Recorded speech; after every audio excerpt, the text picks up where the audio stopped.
Honourable members, I have an announcement to make.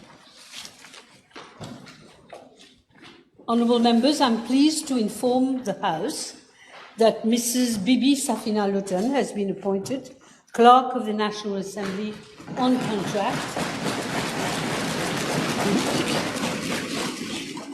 with effect from Friday, 6 June 2025. Mrs. Luton served as Clerk of this National Assembly as from the 3rd of March 2014.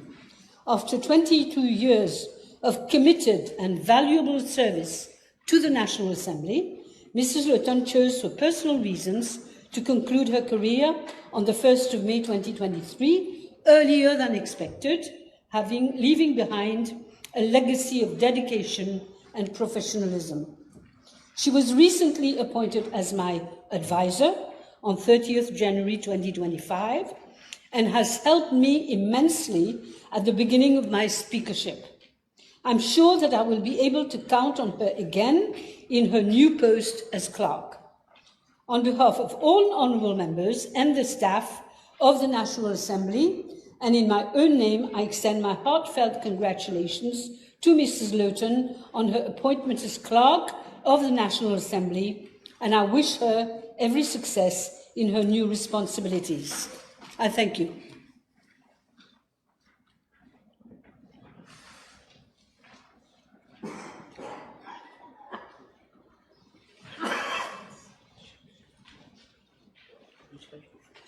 Obituary, yes. All right. Madam Speaker. Yes. Yes. Yes, Madam Speaker, we have learned with sadness of the demise of Mr. Siwunarayan Hoja Ramlogan, commonly known as Krishna Ramlogan, former Member of Parliament on Monday, the 28th of May of this year, at the age of 88.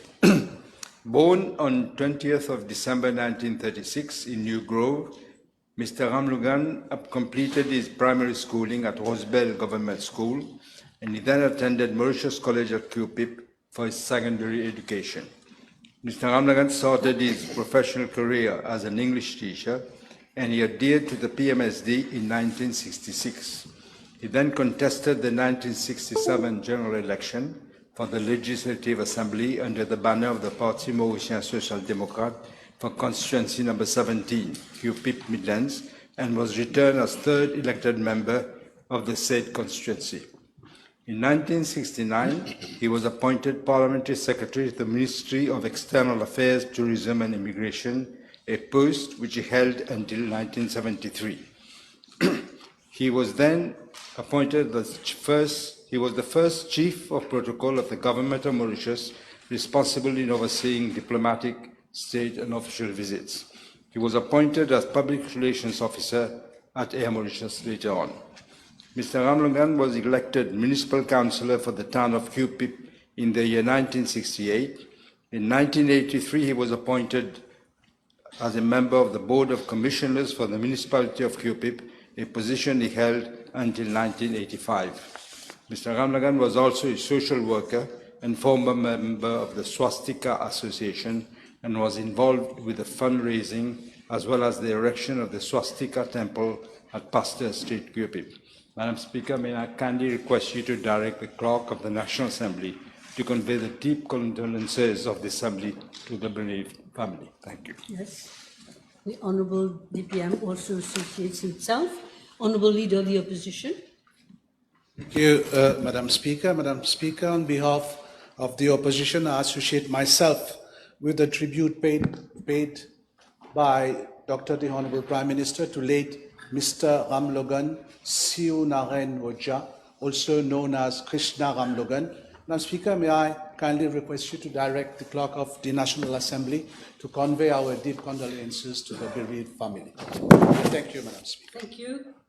Honourable members, I associate myself with a tribute paid to the memory of late Mr. Siwunarayan Hoja Ramlogan, former Member of Parliament, by the Honourable the Honourable Prime Minister and the Honourable Leader of the Opposition, and direct the Clerk to convey the deep condolences of the Assembly to the bereaved family. Papers have been laid. Question. Yes. Honourable, give me 1 minute. Honourable Venkatasamy, yes. Thank you, Madam Speaker. B529. Madam Speaker, with your permission, I will reply to parliamentary question B529, 530, B530 and B538 together as they relate to the same subject. I am informed by the Commissioner of Police that all police stations, including that of Moka, Saint-Pierre and Quartier Militaire, are equipped with essential IT equipment such as personal computers for the use of the crime occurrence tracking system and terminals for the access of the criminal attribute database and footages of Safe City and CCTV systems. With regards to personal computers, they are replaced and upgraded as and when required. An average of 200 new PC units are procured each year to support and replace hardware across the police service. The crime occurrence tracking system, which is a digital platform connecting all police stations to the main server at the police headquarters, is used for the management and tracking of complaints and declarations from initial reporting to final case disposal. It has been operational since 2011. Madam Speaker, I am informed that while the system has been announced, it has never been upgraded. The police have initiated action to replace the COTS entirely with a modern, high-performance case management system, and it is expected that this system will be compatible with the latest technologies of faster processing, user-friendliness, and higher storage capacity. The Central Informatics Bureau is working closely with the police on this project and has advised that the services of a special consultant be retained. This process is underway.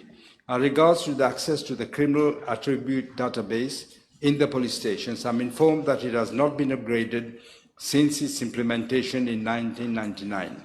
An amount of 43 million rupees has been provided in the budget for this financial year for a fully integrated modernized system, which will include a new version of the CADB that can handle criminal records and identify verification using biometric data. The tenders will be launched by the end of August of this year and is expected to be operational within the next 2 years. Madam Speaker, with regard to the IT infrastructure for CCTV and the Safe City systems, both are on lease agreement with Brinks Limited and Mauritius Telecom respectively, which caters for the maintenance and software and hardware upgrade as well.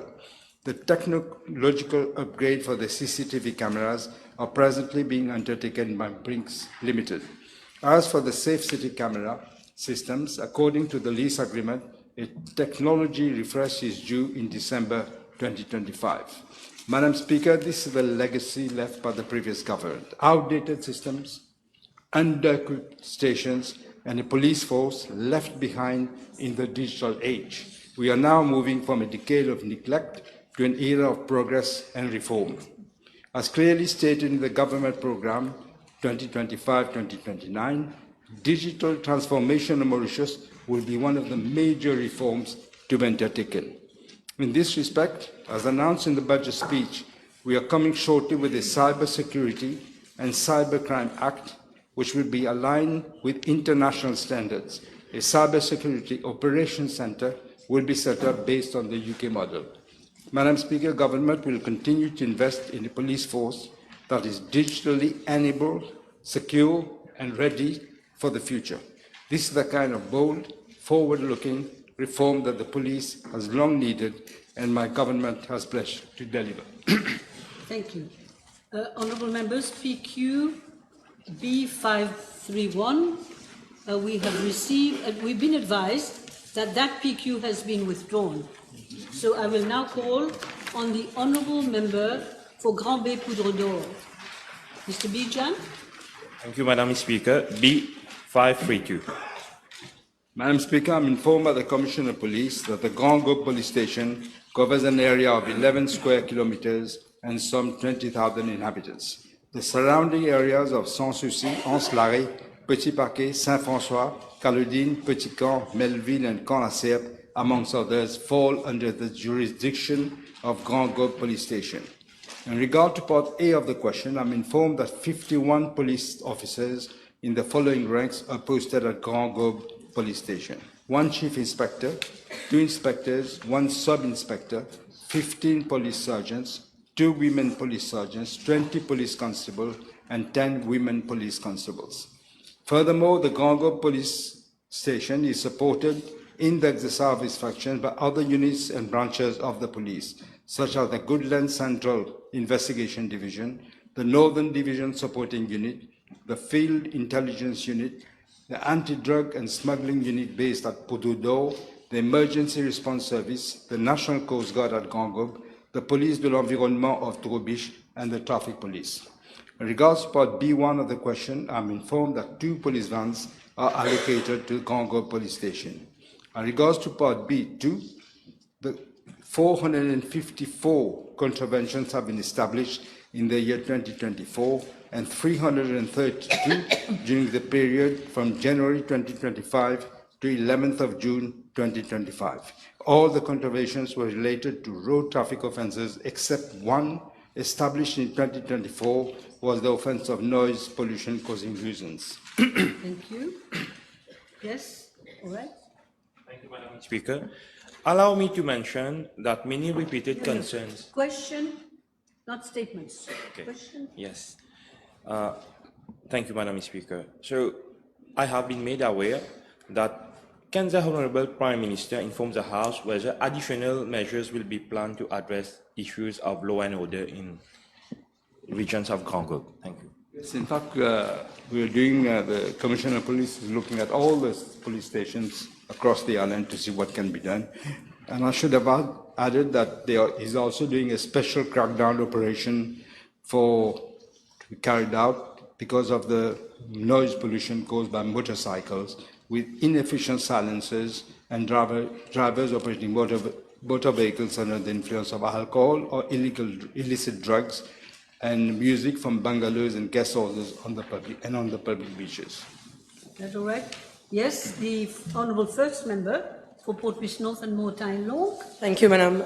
B533, thank you. Madam Speaker, I'm informed by the Commissioner of Police that on 27th of August 2024 at 1600 hours, the then Ministry of Arts and Cultural Heritage had organized a ceremony at Côte d'Or for the handing over of lease agreements of plots of state land to the Hindi-speaking union, the Urdu-speaking union, and the Mauritius Tamil Cultural Center Trust. It should be recalled that the ceremony was taking place at a time of high tension in the wake of the unilateral decision of the then government to retrieve the land that was originally leased to the Mauritius Tamil Cultural Center Trust, located at Rodrigues Triangle. This was done with the deliberate purpose of transferring the said land in favor of a company belonging to Mr. Nandan Gopi Group to enable it to expand its business at Rodrigues Triangle for the setting up of a luxury retirement village. This was interpreted as a supreme insult by the Tamil community. On the 27th of August, after around 1550 hours, 7 persons in total conformity with the legislation pertaining to public gathering were demonstrating at some distance from that location where the ceremony was taking place. Police arrested 4 of the 7 demonstrators for the offense of rogue and vagabond. 3 of the demonstrators, namely Mr. MG, Mr. DK, and Mr. DJ, were brutally pulled from where they were standing and were brought to the Mocha Central CID office. 1, Mr. HN, was dragged by force and brutalized by police in civil clothes. He was hurt and he was thrust on the ground. He was thereafter pushed violently into a police vehicle, and while with the police taking no consideration at all of his protest to the fact that he had already been hurt. Mr. HN got a malaise and had to be conveyed to Welkin Fortis Clinic as the result of this. Madam Speaker, the inquiry into the case of rogue and vagabond is ongoing. On the 29th of August 2024, Mr. RS was provisionally charged with the offence of assault against agent of civil authority before Mocha District Court. He was allowed bail after furnishing a surety of 8,000 rupees and a recognizance of 30,000 rupees.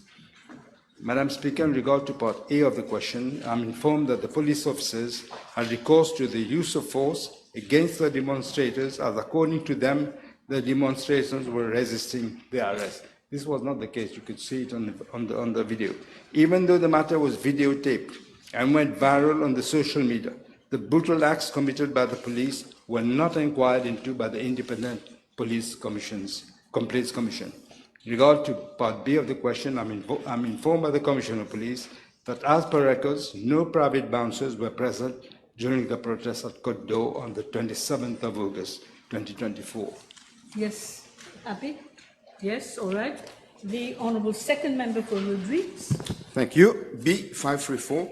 Madam Speaker, I'm informed that in September 2007, the then Independent Commission Against Corruption opened a sub-office in Rodrigues for a more efficient implementation of its mandate in relation to education, prevention, and investigation.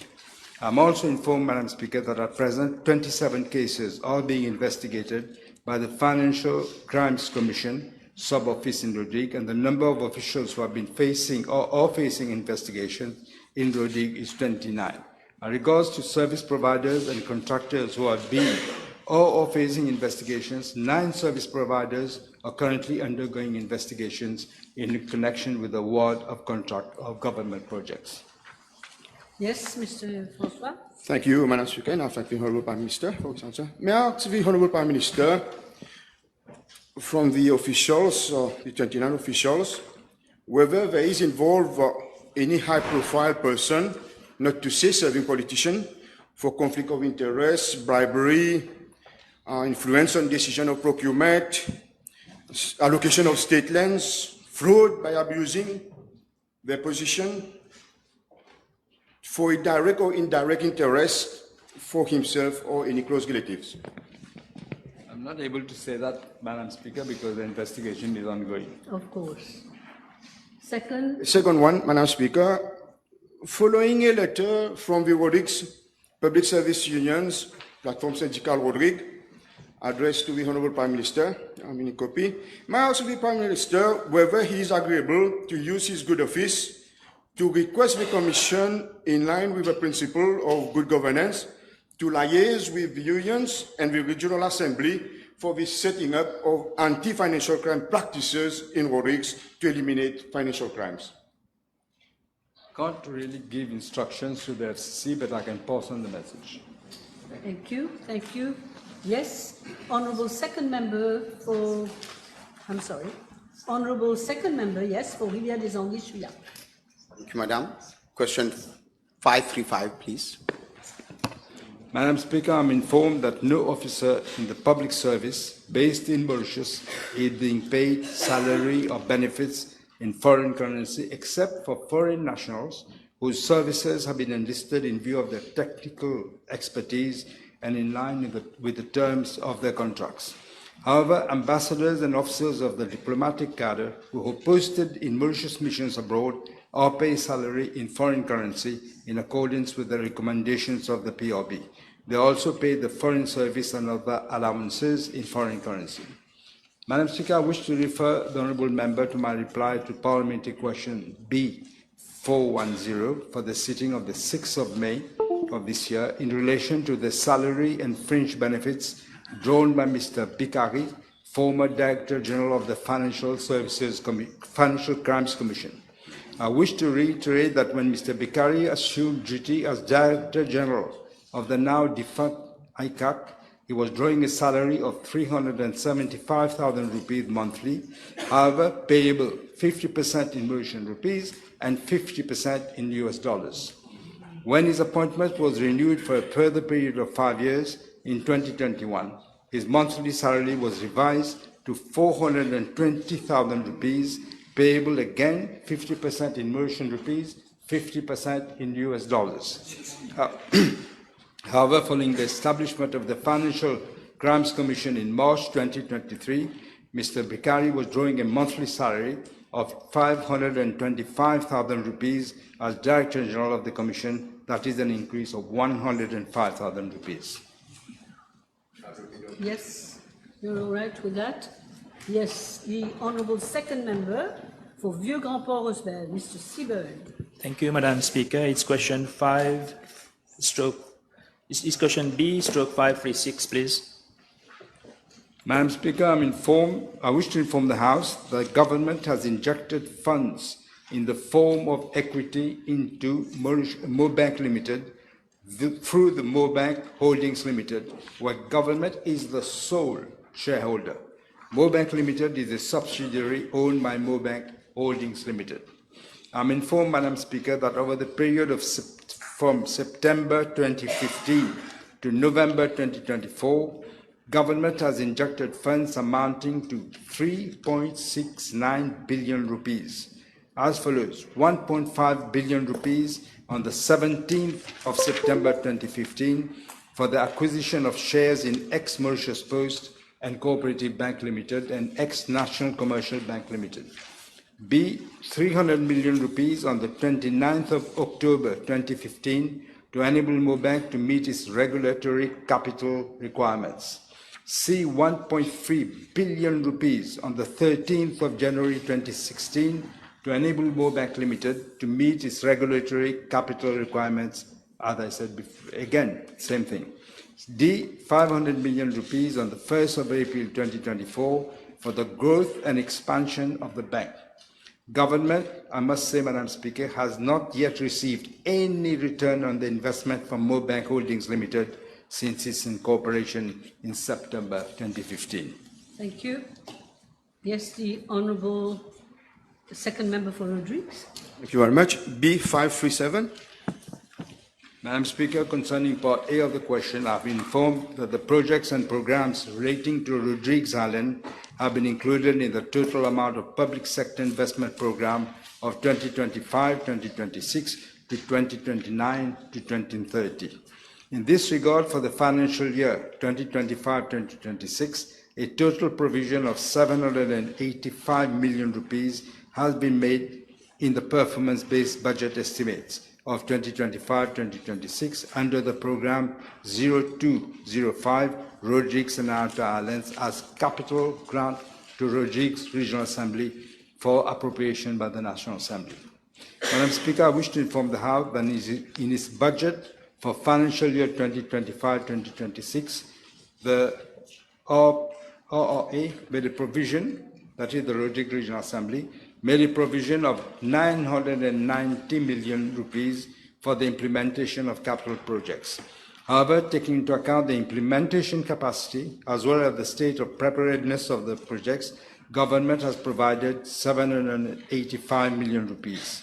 In fact, for the current financial year, that is 2024-2025, a total sum of 1.285 billion rupees was voted by the National Assembly as capital grant to the Rodrigues Regional Assembly. However, as at date, the latter has only spent 479 million, that is 37% of the allocated budget.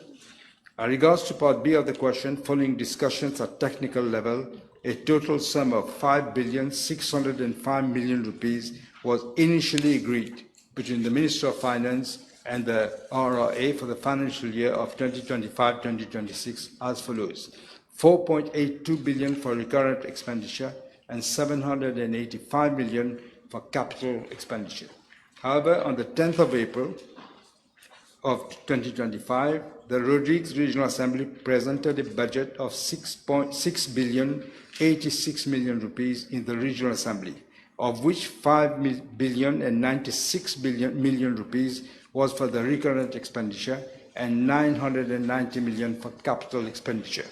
On the 18th of April of this year, government considered the proposals and has agreed to increase the provision for recurrent expenditure by 180 million to 5 billion rupees, while the sum for capital expenditure has been maintained at 785 billion rupees.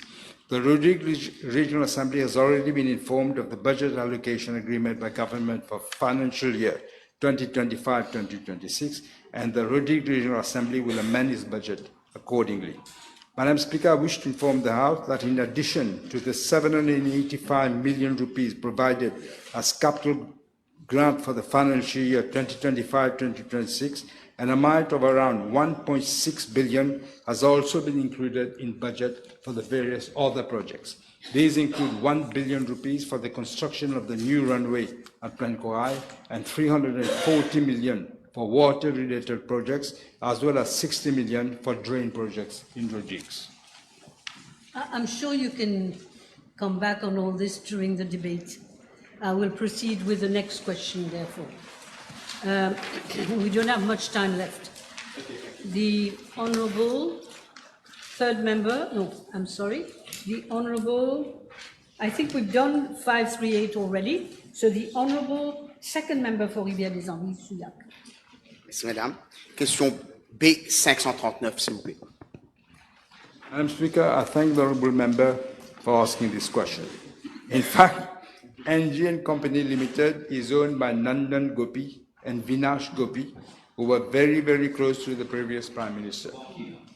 On the basis of information gathered, NG and Company Limited was awarded the following contracts. One, a contract awarded by the NSDC Limited on the 29th of April 2015 for the construction of 73 low-cost housing units and associated infrastructural works and 13 service plots at Petit Belair. The initial amount of the contract was estimated at 88 million rupees. However, a final payment of 110 million rupees was made to NG and Company Limited to cater for variation works estimated at 22 million rupees. I wish to inform the House that NG and Company Limited had subcontracted the entire work to Big Construction Limited for an amount of 76 million rupees. Hence, NG and Company Limited pocketed the difference, that is an amount of 34 million rupees, for a project it acted only as a middleman. This is clearly in violation of the condition of the contract. Two, another contract awarded by NSDC Limited on the 29th of September 2016 for the construction of 50 housing units and associated infrastructural works at Suyak for a sum of 82 million rupees. On the 29th of December 2017, the Ministry of Health and Wellness, after an international bidding exercise, awarded the contract for the construction of the new ENT hospital at Bakwa to a joint venture led by Rama Civil, India Corporation, PVT Limited, and NG and Company Limited for a sum of 926.2 million rupees. 4, NG and Company Limited was awarded on the 22nd of May 2023 through direct procurement a contract for the design and construction of 800 housing units for a total amount of 2.2 billion rupees by the National Social Living Development Limited. However, on the 3rd of July 2023, NSLD terminated the contract due to failure by the latter to comply with the terms of the letter of acceptance and the conditions of contract. I'm informed that NG and Company Limited, in fact, wanted to subcontract the work again to other companies as it did in the previous projects. In addition, Madam Speaker, I must point out that NG and Company Limited has benefited from various other largesse. These include a sum of 550 million rupees from the MIC for the construction of the luxury retirement village known as Royal Green. It is worth pointing out that MIC was supposed to support systemically large, important and viable corporations or companies incorporated in Mauritius which are financially distressed as a result of the COVID-19 pandemic. Second, a 3-acre plot of land in Eben through Landscope, following which it contracted a loan of 600 million rupees from the SBM for a building project on a plot of land retrieved from Mauritius Post Limited, which was the lessee. 3, at its 7 Exchange Square building in Eben, SBM, the very bank that lent money to NG and Company Limited, acquired several floors and 50 attached parking slots for 283.5 million rupees. Fourth, was the same building, 7 Exchange Square. The EDB signed a lease agreement on the 9th of August 2019 for 5,000 square meters of office space and 130 parking slots. On the 30th of May 2024, the EDB signed a second lease agreement for an additional office space of 170 square meters at the ground floor at the same building and also 2 additional parking slots. ADB currently pays 4,068,000 rupees per month for this rented space. So far, the EDB has paid a total rental amount of 104 million rupees and 900,000 from December 2022 to date, and a syndic fees of 7.2 million rupees.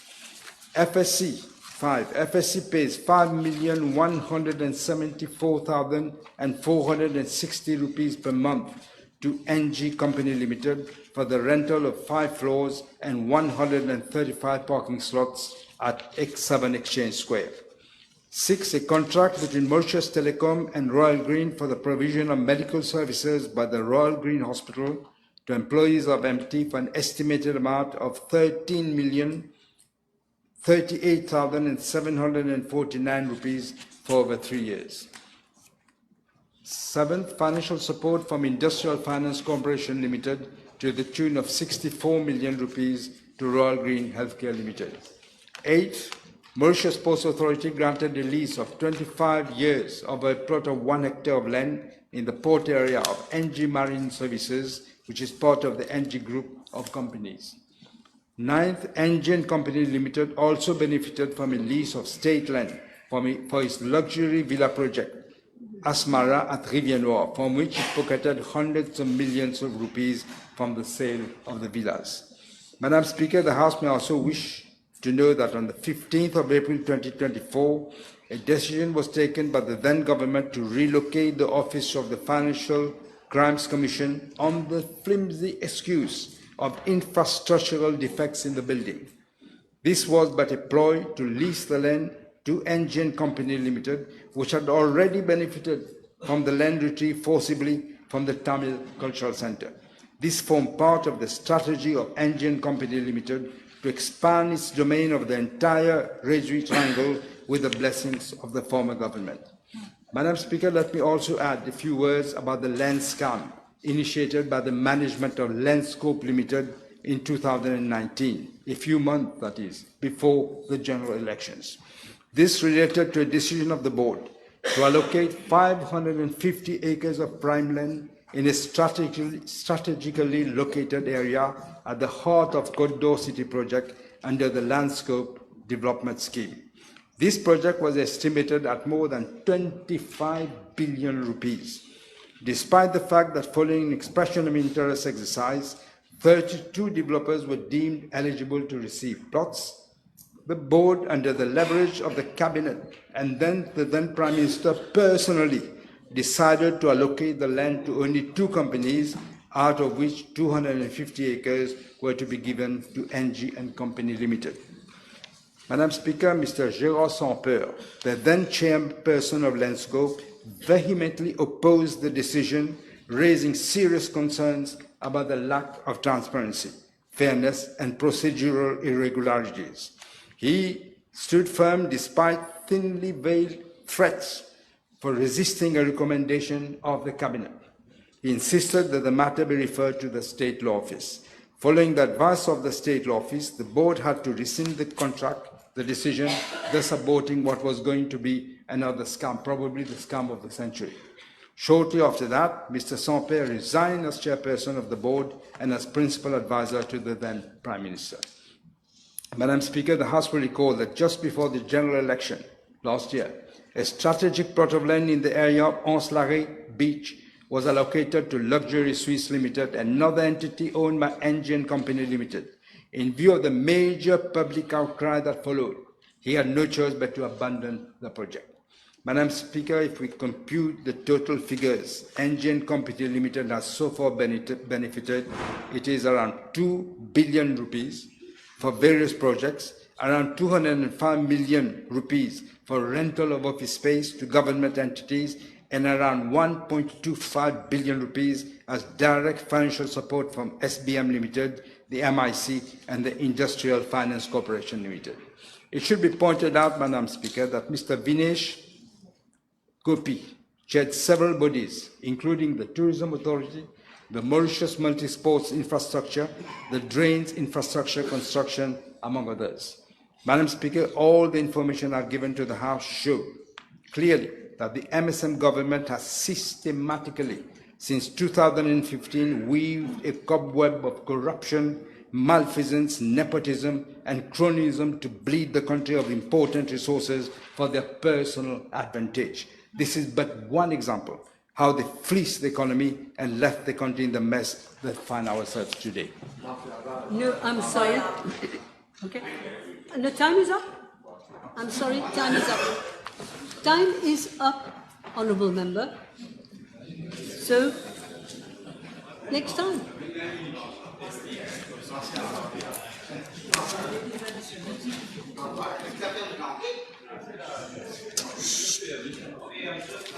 Okay, honourable members, the table has been advised that PQB 540, which was coming just after, has been withdrawn. So we now move to questions addressed to honourable ministers. I'm sorry, Honourable Jaman, but I have to respect. Time is up. You will come back. You're still young. I just wanted to know an inquiry, free inquiry within the table. You don't have the floor.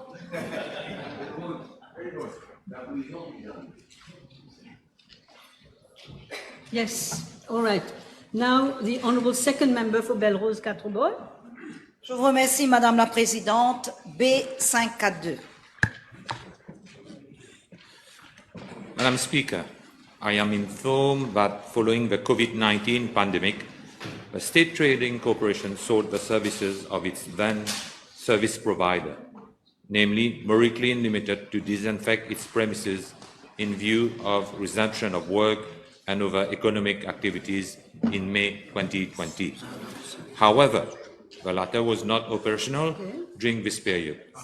I am further informed that the STC then launched a tender for the decontamination of its head office at Eben, its 2 warehouses in Mer Rouge and Rochebois, and for its fleet of vehicles to 7 potential bidders. Of these 7 companies, 6 submitted their quotations, which were as follows: Services 2000 Limited for 68,000, Alpha Pest Management for 99,215, Niti Select Limited for 91,000 during normal hours, and 121,000 for odd hours. Pagello Cleaning Services Limited for 176,525. Final Cleaning Limited for 565,539. Aqua Science and Technology Limited for 61,399 and 11 cents. Based on the evaluation exercise carried out by the STC, the contract was awarded to Niti Select Limited, which was found by the STC to be the lowest substantially responsive bidder for the price of 121,000 rupees. Madam Speaker, I am also informed that in June 2020, the STC carried out a second decontamination exercise in one of its warehouses and its vehicles. The STC availed itself of the services of Niti Select directly on the same terms and conditions as the first contract for a total value of 85,000 rupees. I am further informed by the STC that based on the certification of the Health and Safety Officer of the STC, that the decontamination exercise were successfully carried out in his presence the total cost of $206,000 for the disinfection carried out by Niti Select Limited at the STC post-COVID was paid to the contractor. Yes. Supplementary. Je vous remercie, Madame la Présidente. Can the Minister inform the House whether he is aware that the manual workers of the STC are claiming that they did the cleaning and they were promised to get paid, and unfortunately they did not get any remuneration for the cleaning which they did at the STC head office building at Eben, STC warehouse at Mer Rouge, and STC warehouse at Rochebois. Thank you. Yes, Minister. Madam Speaker, I have also heard the same version. However, the management of the STC is insisting that the disinfection was carried out by the employees of Niti Select. On the other hand, the manual workers at the STC are claiming that they did the job without any remuneration which was promised by the then management of the STC. The STC, however, confirmed that the maintenance section and a few handy workers actually carried out the following: internal and external cleanings at the STC head office, internal and external cleanings at Shed A and Rochebois warehouses. Madam Speaker, I will request the board of the STC to do an investigation, and the matter will be referred to the FCC if need be. Yes. Thank you. Yes, Honourable Jamal. Thank you, Madam Speaker. Can I know from the Honourable Minister the date of incorporation of the company, nature of business, and also the date contract was awarded? Madam Speaker, I have the information from the Registrar of Companies. The date incorporated was 21st of April 2020. The name of the company, Niti Select Limited. The category is domestic. The status is live and the winding up process. And the contract was awarded on the next month, which was in May 2020. After incorporation, you mean? Next month after incorporation? Yes. Yes? Je vous remercie, Madame la Présidente. Can the Minister inform the House who is the General Manager and the shareholders of Niti Select Limited? Thank you. Madam Speaker, as per the Registrar of Companies, Mrs. Keshwari Punit is the GM, and the sole shareholder is Miss Nita Nurchet. Yes, last one. Yes, please. Thank you, Madam Speaker. Would the Minister inform the House if the contractor is specialized or accredited in biohazard or pandemic-related sanitation? Thank you. Madam Speaker, I don't think so. As per the Registrar of Companies, it is written domestic and nature private. I am also informed from the STC that no due diligence was carried out. I am informed that the National Audit Office even raised concerns that the STC did not do so. All right.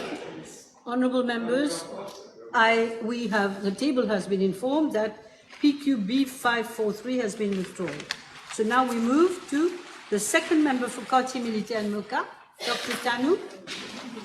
Thank you, Madam Speaker. Question B544, please. Madame la Présidente, j'ai été informé que la Central Electricity Board étudie un projet d'installation de 2 turbines à gaz de 40 MW chacune, possiblement à Fort George, à proximité de la centrale électrique existante. Le projet comprendrait la conception, la fourniture, l'installation et les essais et la mise en service de 2 turbines à gaz en configuration à cycle ouvert. Ces turbines pourront être ultérieurement converties en turbines à gaz à cycle combiné, offrant un rendement accru.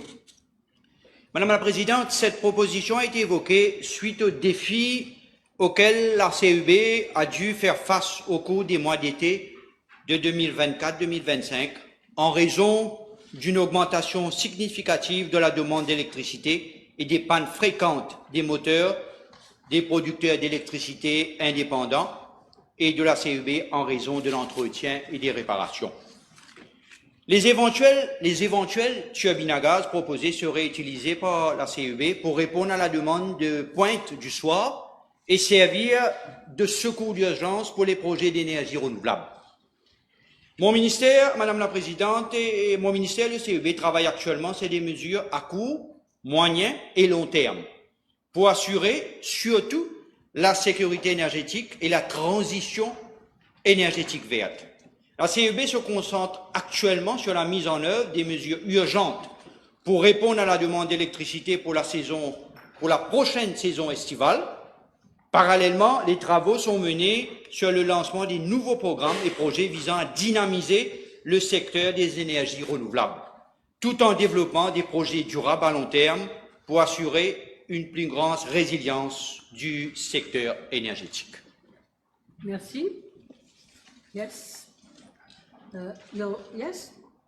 Thank you, Madam Speaker. Can we have an indication of the time framework for the implementation of the project, please?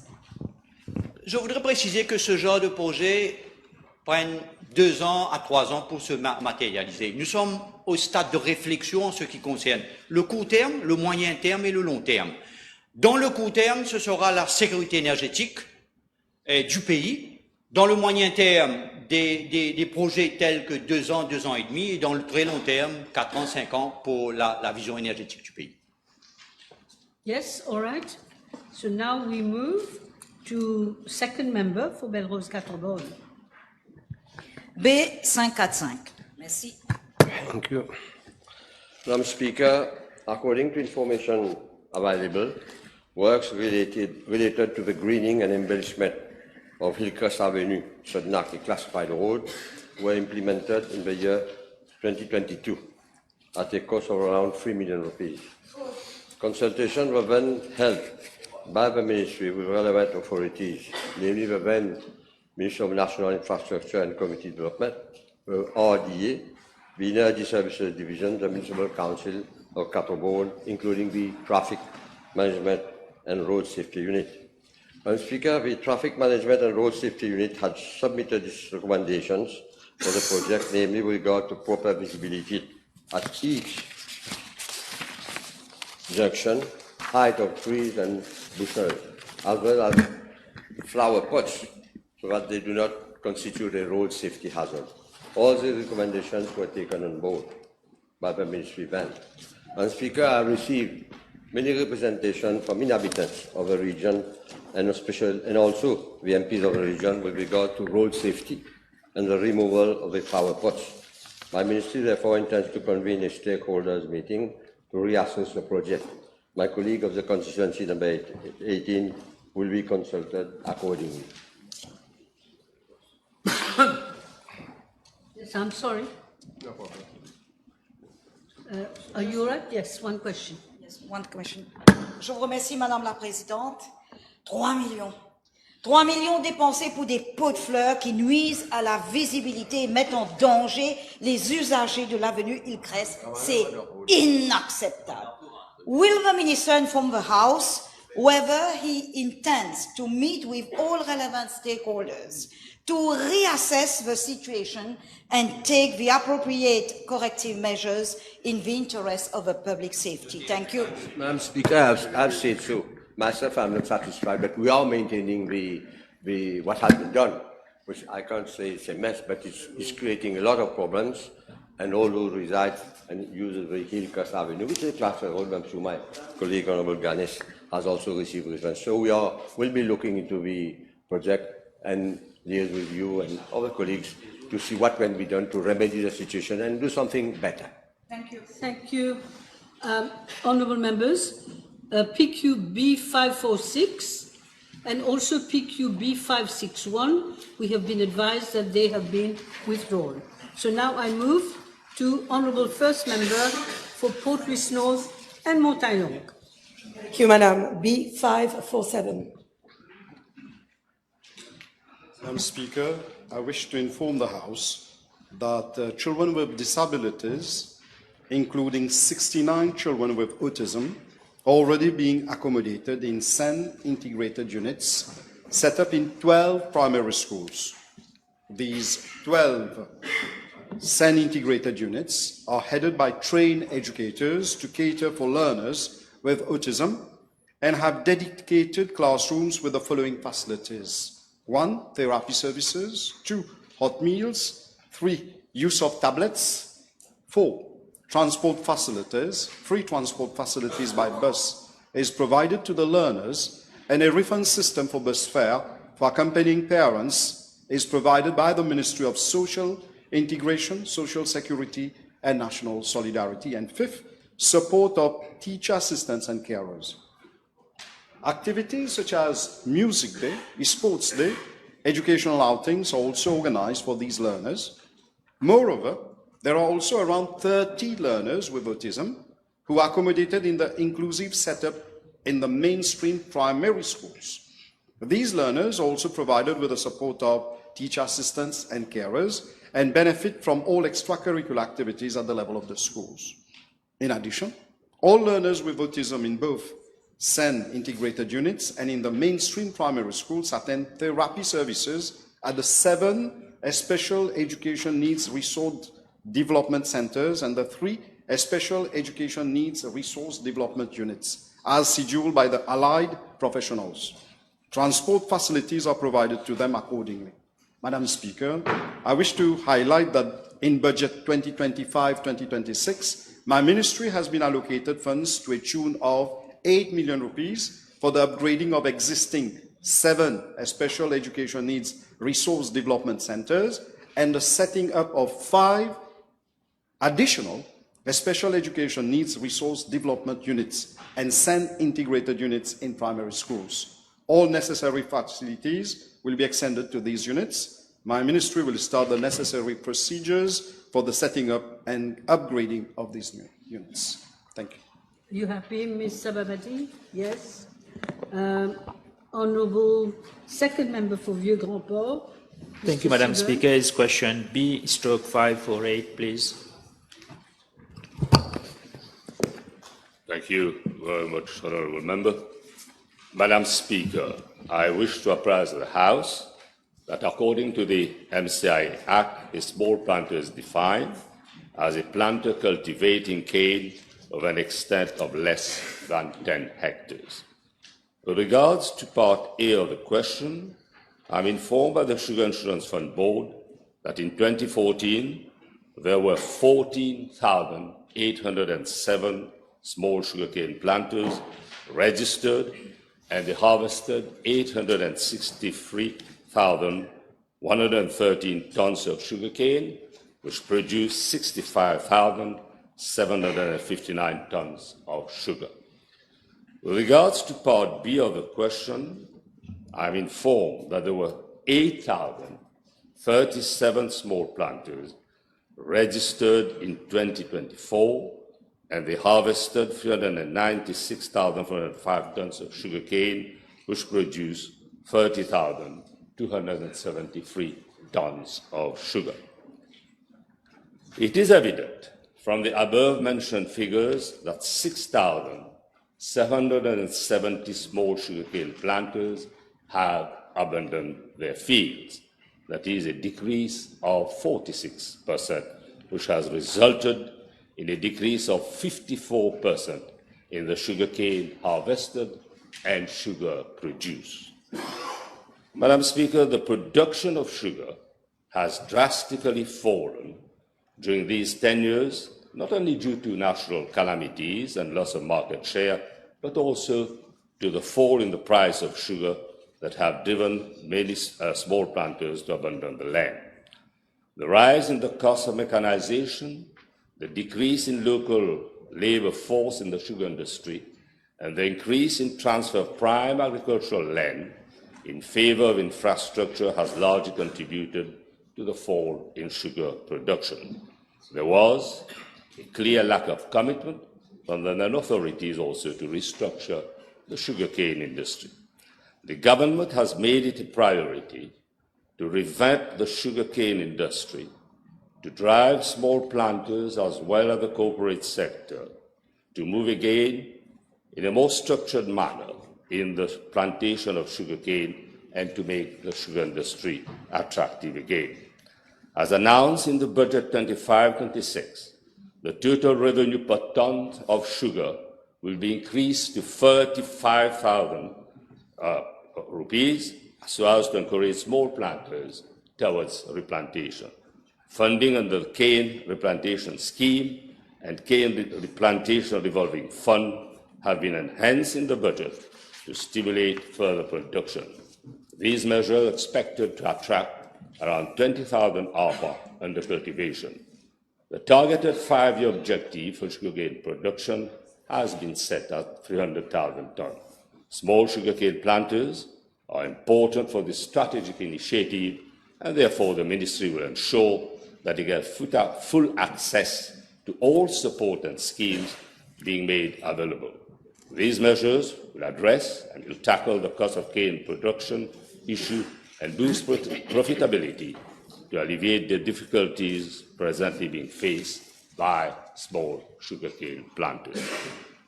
Thank you. Yes, you're all right. Yes, the Honourable Third Member for Port Louis North and Montaillon. Thank you, Madam Speaker. PQB 549. Thank you.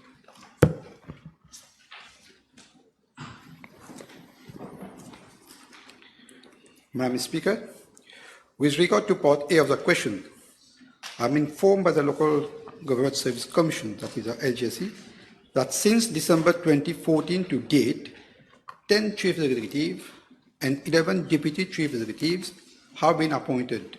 The list of the Chief Executive and Deputy Chief Executive who have been appointed are being tabled.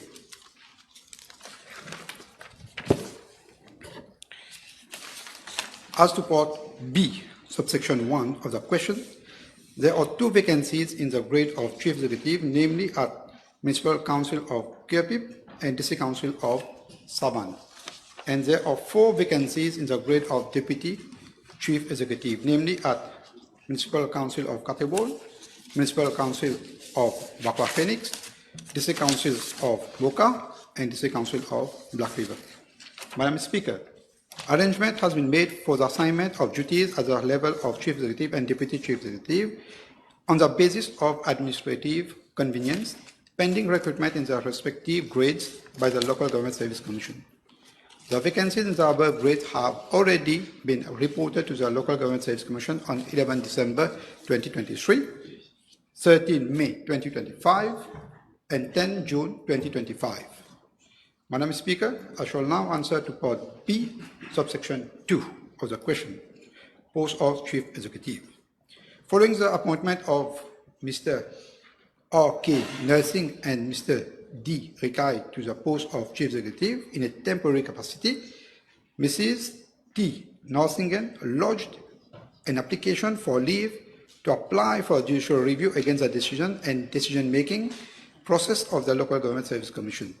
She lodged the case before the Supreme Court in view of the fact that the Local Government Service Commission did not issue a notification for appointment as the recruitment exercise was made through both limited and open competition. As such, Mrs. Norsingen could not appeal to the Public Bodies Appeal Tribunal. She sought redress from the Supreme Court by way of judicial review. However, the Supreme Court refused to grant leave to apply for judicial review and set aside the application on 10 October 2023. The Supreme Court was of the view that Mrs. Norsingen circumvented her right of appeal before the Public Bodies Appeal Tribunal and resorted directly to judicial review, which is a discretionary remedy of last resort. Following the judgment of the Supreme Court, Mrs. Norsingen then made an appeal before the Public Bodies Appeal Tribunal. The case was fixed for argument before the Public Bodies Appeal Tribunal on 10 May 2024. Mr. Nursing and Mr. Ruikai objected to the appeal of Mrs. Norsingen on account that her application was time-barred. the Public Bodies Appeal Tribunal ruled, and I quote, "The date of the aforesaid Supreme Court judgment should be considered as the date of appellant was duly notified, and that the 21 days should start running as from the date of judgment was delivered. The judgment was delivered on the 10th October 2023, and the appeal was lodged on the 27th October 2023. That is within the statutory delay." Unquote. In view thereof, the Public Bodies Appeal Tribunal decided to set aside the ground of objection of Mr. Nursing and Mr. Rodrigues and decided to hear the appeal, and a ruling was delivered on the 10th May 2024. And the Public Bodies Appeal Tribunal has the jurisdiction to hear the appeal. Following the decision of the Public Bodies Appeal Tribunal, both temporary chief executives apply for judicial review against this ruling of the Public Bodies Appeal Tribunal. Both cases are before the Supreme Court. Also, the Local Government Service Commission lodged an application for judicial review of on the advice of the State Law Office against the ruling of the Public Bodies Appeal Tribunal on 21st April 2025. It withdrew its application on a point of merit. Post of Deputy Chief Executive, Madam Speaker, during the first selection exercise on 7 September 2021, the Local Government Service Commission appointed Mrs. Uzia as Deputy Chief Executive. Mr. Basawan, Assistant Chief Executive, on 4th October 2021, lodged an appeal at the Public Bodies Appeal Tribunal against the decision of the Commission to appoint Mrs. Uzia to the post of Deputy Chief Executive in a temporary capacity as the District Council of Roundabout with effect from 15 September 2021. In its determination dated on 10 March 2023, the Tribunal had quashed the decision of the Commission in appointing the correspondent to the post of Deputy Chief Executive and remitted back the matter to this office in accordance with Section 8, Part 4, Subsection B of the Public Bodies Appeal Tribunal Act 2008. In a letter dated 13 March 2023, Mrs. Uzia informed that she would not apply for judicial review regarding the decision of the Public Bodies Appeal Tribunal. In the meantime, another vacancy occurred in the grade. The post of Deputy Chief Executive was re-advertised on 23rd March 2023, and the closing date was 5th April 2023.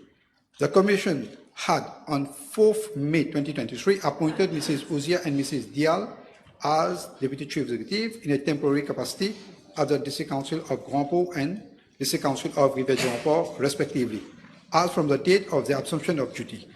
The appointees assumed duties on 5th May 2023. Mr. Basawan lodged an appeal against the Public Bodies Appeal Tribunal on 13 May 2023 against the decision of the Commission to appoint Mrs. Uzia and Mrs. Dial to the post of Deputy Chief Executive in a temporary capacity in the District Council of Roundabout and Roundabout, respectively, with effect from 5th May 2023.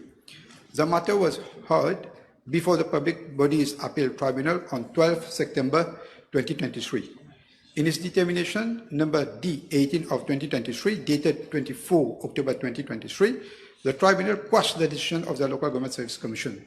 On 9 November 2023, the Local Government Service Commission made an application for judicial review against this decision of the Public Bodies Appeal Tribunal. Mrs. Uzia and Mrs. Dial also applied for judicial review regarding the determination of the Public Bodies Appeal Tribunal. The matter was fixed for argument on 19 July 2024 before the Supreme Court on the motion for a stay of the decision of the Public Bodies Appeal Tribunal. In a ruling on 13 June 2025, the Supreme Court quashed the decision of the Public Bodies Appeal Tribunal and ruled that the Mrs. Uzia and Mrs. Dial should be maintained in their post of Deputy Chief Executive. Following the decision of the Supreme Court, the Local Government Service Commission has advised that the procedures are being initiated to maintain Mrs. Uzia and Mrs. Dial in their post of Deputy Chief Executive in a temporary capacity. Thank you. Yes, Mr. Kazian. All right. The Honourable Second Member for Quartier Militaire and Mocha. Thank you, Madam Speaker. Question B550, please. Madame la Présidente, j'ai été informé par la Central Water Authority que, conformément à sa politique établie, la CWA n'est pas en mesure de traiter des demandes de raccordement à l'eau dans des cas de morcellement illégaux, en particulier en absence d'infrastructures hydrauliques adéquates. Madame la Présidente, les morcellements illégaux sont des parcelles de terrain subdivisées et vendues par des promoteurs sans scrupules en violation de la loi sur le morcellement et du règlement sur l'urbanisme et l'aménagement, et sans les permis et autorisations nécessaires. Les victimes, malheureusement, de ces promoteurs sont induites en erreur et l'acheteur croyant que le développement est conforme aux règles. Dans certains cas, on m'informe que même des faux permis de morcellement ont été délivrés. Le ministère du Logement et de l'Aménagement du territoire m'informe que des mesures ont été prises pour remédier à la situation qui a touché malheureusement environ 300 propriétaires fonciers en mars dernier. Les formalités nécessaires sont effectuées par l'unité des morcellements du ministère du Logement. Cette mesure facilitera la mise en place d'infrastructures et des services publics adéquats, tels que l'approvisionnement en eau pour ces lotissements. Madame la Présidente, une fois le développement régularisé, la CWA peut envisager de traiter les demandes de raccordement l'eau sous réserve que les infrastructures d'eau requises soient mises en place. Merci. Yes, Dr. Tannock, you're all right. The Honourable Third Member for Pamplemousse and Friuli. Madam Speaker, question B551. I thank the honourable member for his question.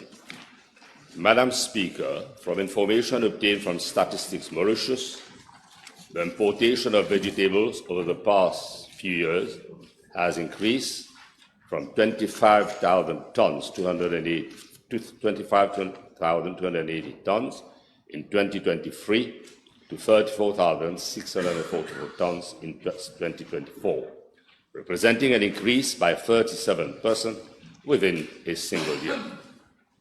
However, the rising trend can be attributed to adverse climate conditions that the country has had to face, such Cyclone Bilal in 2024. The largest share of these imports comprise potatoes, onions, garlics, which are strategic crops. The biggest suppliers of imported produce are from Egypt, India, Netherlands, and China. Imported vegetables serve niche markets such as the hospitality sector, and also to palliate to shortages which occur when cultivations are affected by adverse climatic conditions, namely cyclone, flash floods, and droughts. Additionally, potatoes and onions are imported as they cannot be cultivated year-round due to our agro-climatic condition. For the year 2025, Madam Speaker, despite a low start due to the prolonged dry spell, the forecasted local production of vegetables is estimated at 179,210 tons.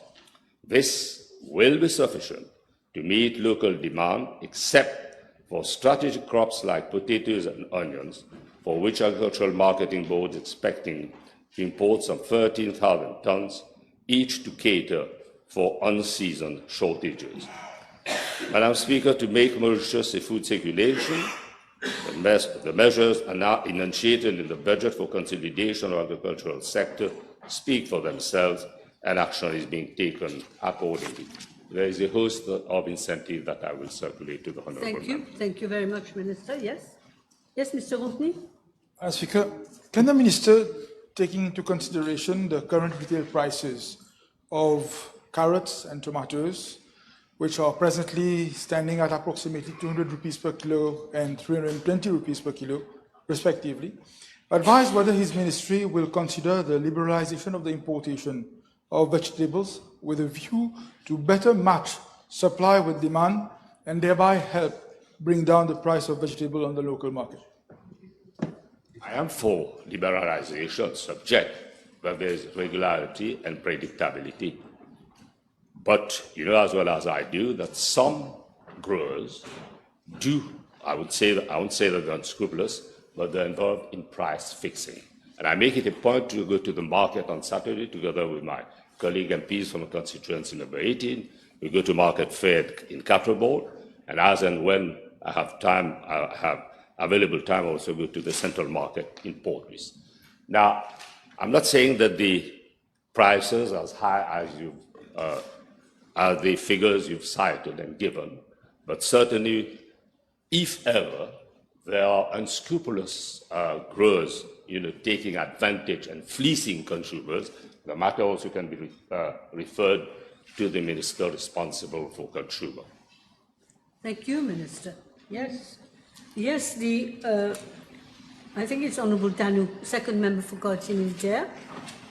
Thank you, Madam Speaker. Question B552, please. Yes.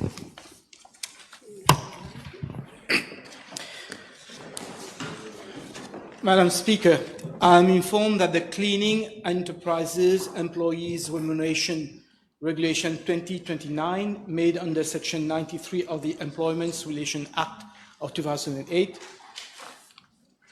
do not contain any provision prescribing minimum qualification for the post of cleaners.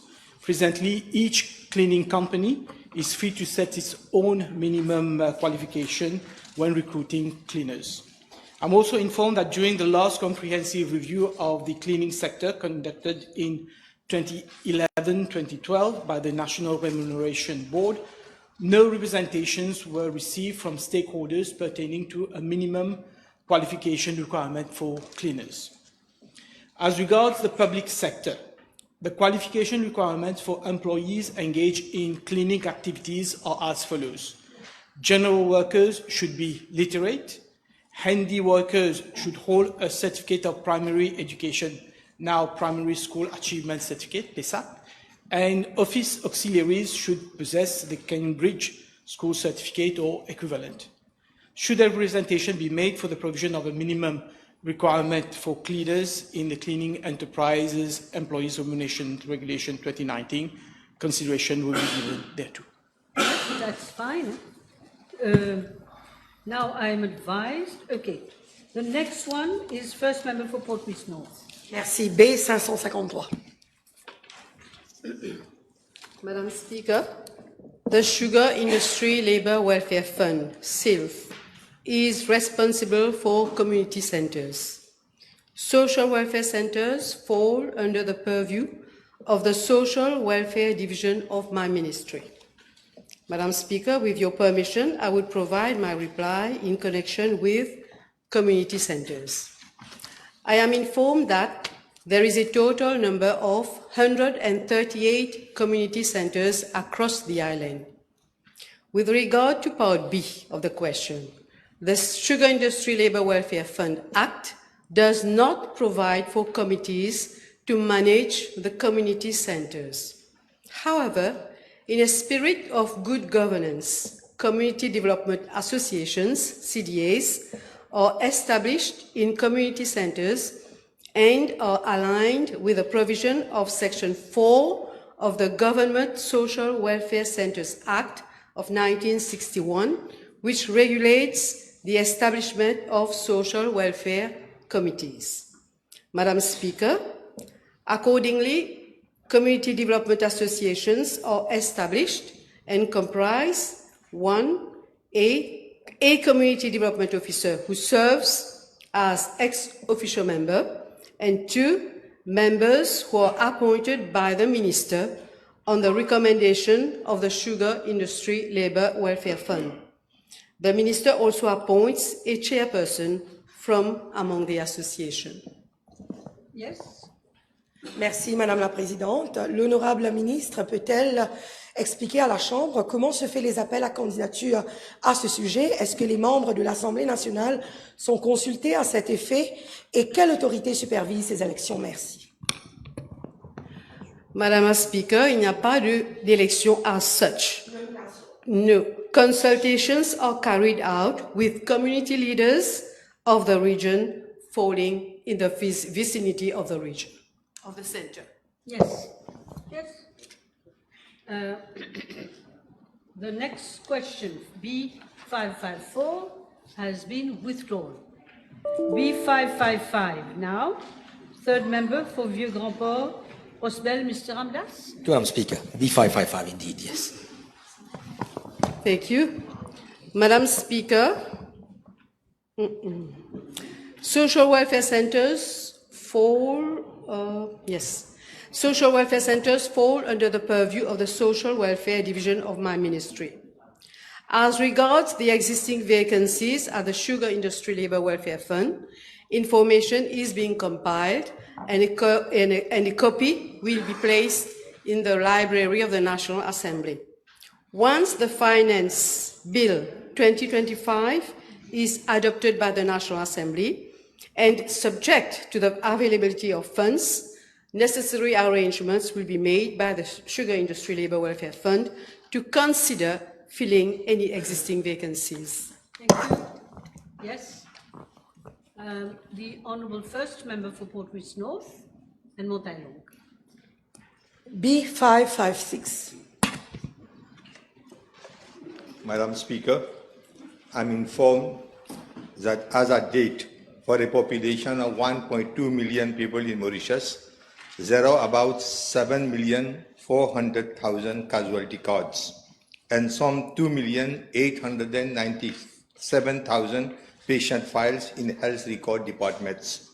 These documents are spread across 109 community health centers, 18 area health centers, 12 mediclinics, 2 community hospitals, 5 regional hospitals, 2 district hospitals, and 6 specialized hospitals. Among the 7,400,000 casualty cards, around 1,078,000 are active. And for the 2,897,000 patient files, some 1,712,000 are active. Some 80,300 active patient files are handled at the level of hospitals every day, and the proper recording of these casualty cards and patient files is carried out by 197 officers of the health record cadre. Madam Speaker, as regards Part B of the question, I'm informed that from November 2024 till date, 19 patient files were found missing, of which 2 have been reported lost to the police. In the meantime, 4 of them have been recovered, while the search is still ongoing for the remaining ones.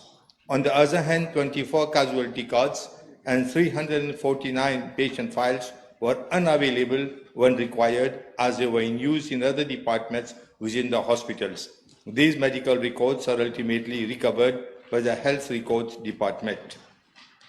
Madam Speaker, with regard to Part A1 of the question, I wish to inform the House that all patients whose original file is presently unavailable are provided with appropriate care and treatment on the same day within the least possible delay by resorting to available reports, prescriptions, and temporary files until such time that the main file is found. Despite the huge number of medical records and movement of files within various departments in hospitals and other medical facilities, officers are doing their best to ensure that these files are properly tracked and kept, and the percentage of human error is almost zero. Madam Speaker, concerning Part A2 of the question, the attention of responsible officers is always drawn to be more cautious while manipulating patient medical records. Senior health record officers are required to ensure that their officers are familiar with and strictly adhere to medical records procedures with a view to ensuring that medical records do not go missing. Madam Speaker, as regards Part B of the question, health record staffs are required to report all cases of missing patient files immediately to the supervisors. These are recorded in the register of missing patient file. All hospitals have dedicated experienced officers who deal with missing files until they are available. If ever, after thorough search, a file is not available, those officers are required to report all cases of missing files to the police and to inform headquarters accordingly. Madam Speaker, I am glad to inform the House that Phase 1 of the e-health project will soon be launched at the new hospital at Flag.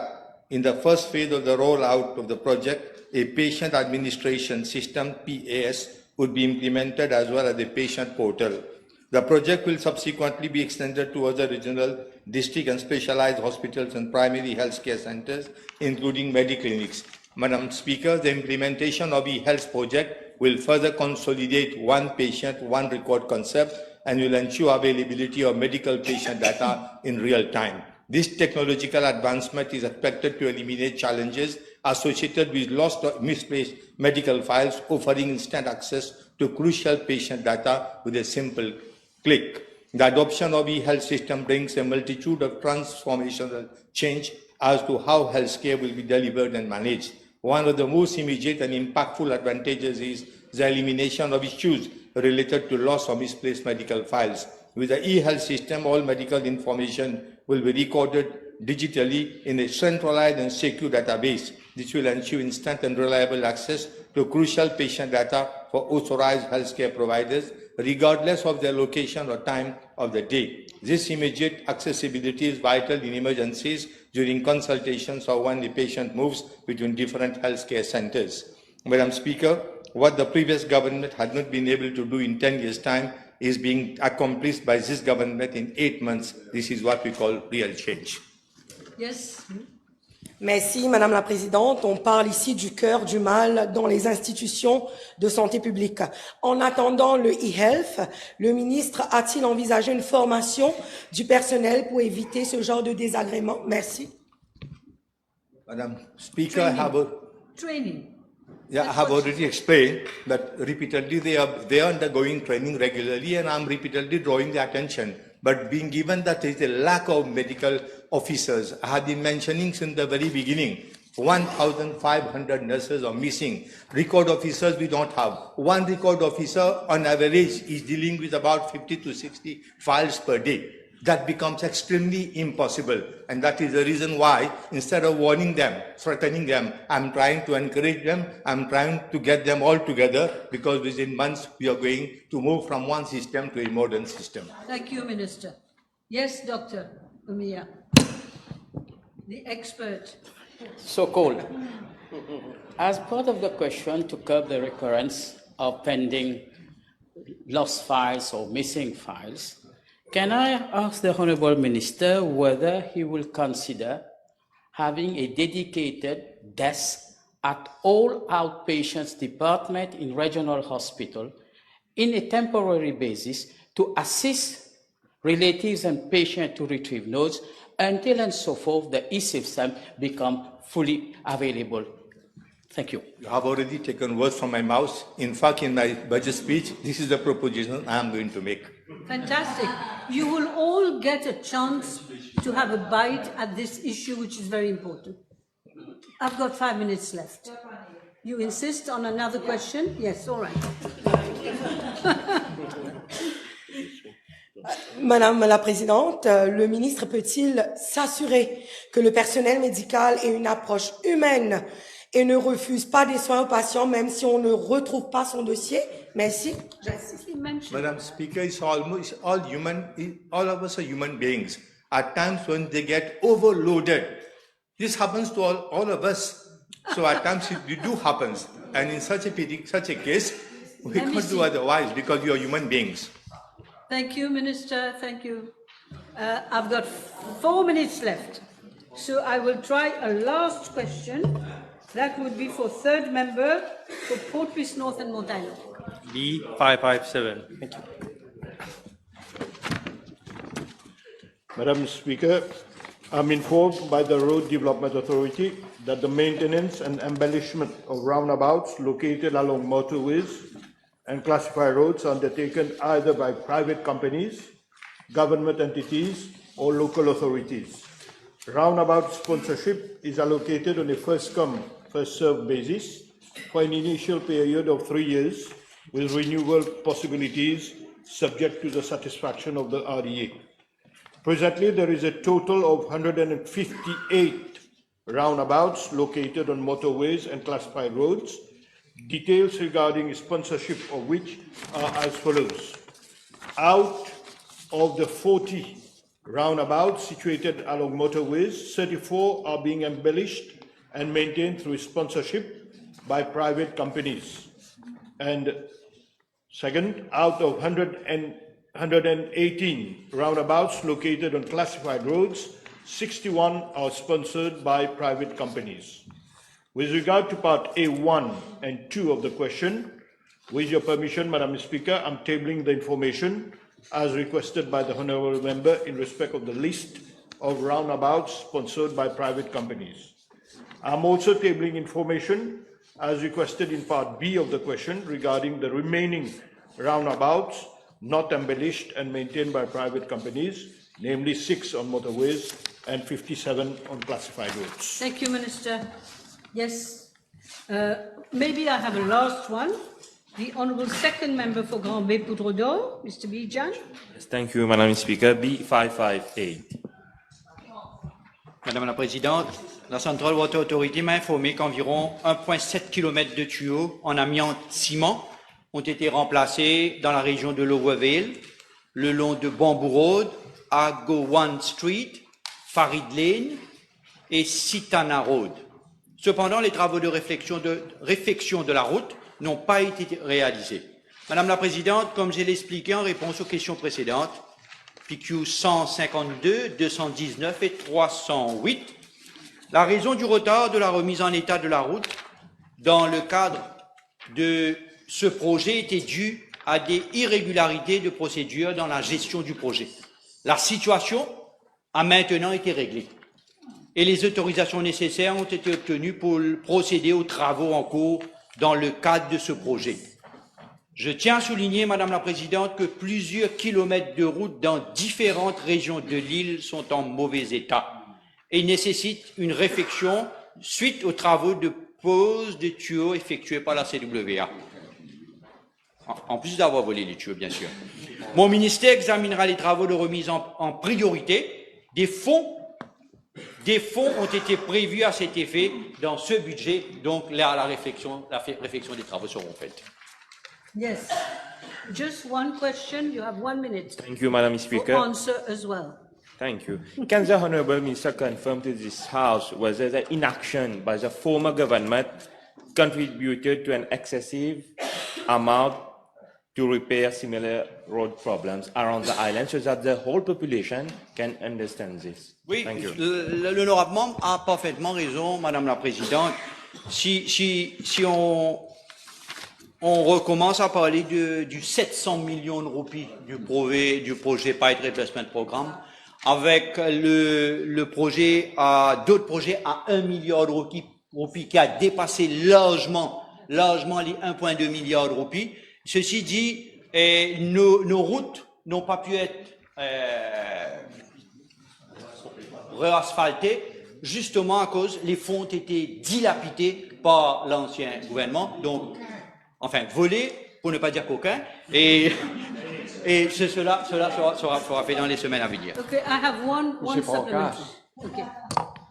Madame la Présidente, est-ce que l'honorable ministre peut considérer la possibilité d'avoir un seul contracteur pour la pose des tuyaux et le réasphaltage, parce que souvent il y a un grand décalage entre le remplacement des tuyaux et le réasphaltage, puisqu'il y a 2 contracteurs qui sont concernés et que ça prend beaucoup de temps et que ça cause beaucoup d'inconvénients aux automobilistes. Madame la Présidente, j'apprécie la question de l'honorable. Bon, nous sommes en train de revoir tout ce département de procurement, mais bien sûr, il faudra respecter le procurement. Thank you, everybody. I suspend the sitting for 1.5 hours. We're back at 2:30.